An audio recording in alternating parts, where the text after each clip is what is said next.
కేటీఆర్ యొక్క అరెస్టు తప్పదా అనే సంకేతాలు ప్రభుత్వం అయితే ఇస్తూ ఉంది. ఇప్పుడు ఆయనపై ఉన్నటువంటి కేసుకు ఫార్ములా ఈ కేసులో కేటీఆర్ ప్రాసిక్యూషన్కు గవర్నర్ అనుమతి.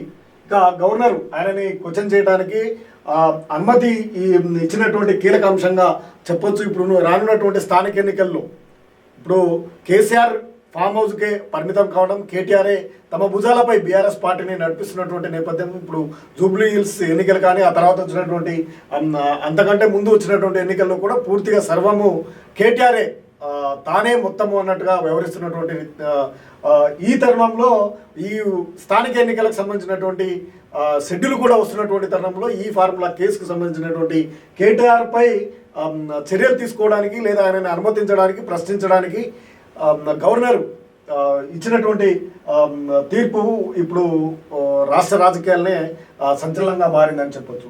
ఆయనతో పాటుగా అరవింద్ కుమార్ విచారణకు డిఓపిటి పచ్చజెండా ఊపగానే అభియోగ పత్రాలు.